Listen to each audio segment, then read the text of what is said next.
Welcome back to Literacy Exploration, your go-to channel for all things literature. Today we're delving into the dark and twisted world of Shakespeare's Macbeth. This play is a gripping tale of ambition, power, and the supernatural that has fascinated readers and audiences for centuries. So sit back as we summarize this tragic journey of a Scottish nobleman who falls from grace.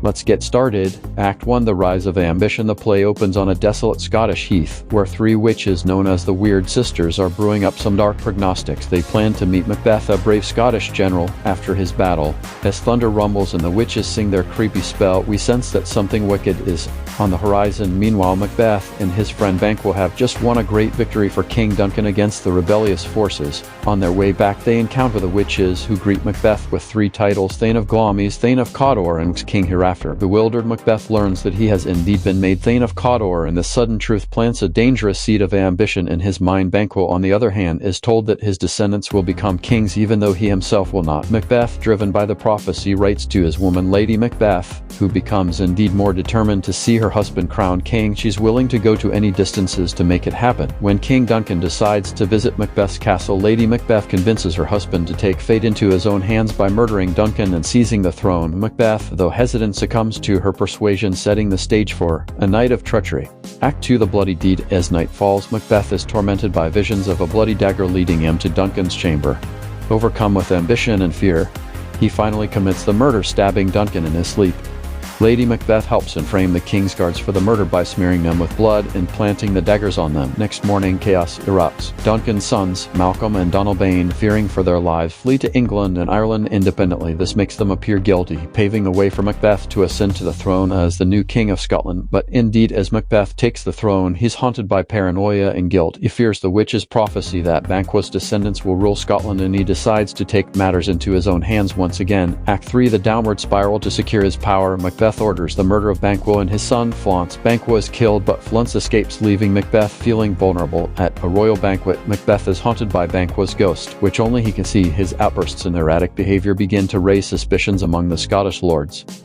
Lady Macbeth tries to calm him down, but it becomes clear that both are descending into madness. Macbeth decides to consult the witches once more, seeking reassurance about his future. The witches present him with a series of deep apparitions. One tells him to beware of Macduff, the Thane of Fife. Another tells him that no bone born of a woman shall harm him, and the third tells him he'll not be defeated until Birnam Wood comes to Dunsinane Hill. These prognostics make Macbeth feel insurmountable, but they also plant seeds of his eventual downfall. Act 4: The Unraveling. Driven by paranoia, Macbeth orders the slaughter of Macduff's family. However, Macduff has already fled to England to join Malcolm. There, he learns of his family's brutal murder and vows to take revenge on Macbeth. Meanwhile, in Scotland, Lady Macbeth is unraveling. Plagued by guilt and sleepwalking, she reveals her role in the murders. Out damn spot, she cries, desperately trying to wash away an imaginary bloodstain that represents her guilt.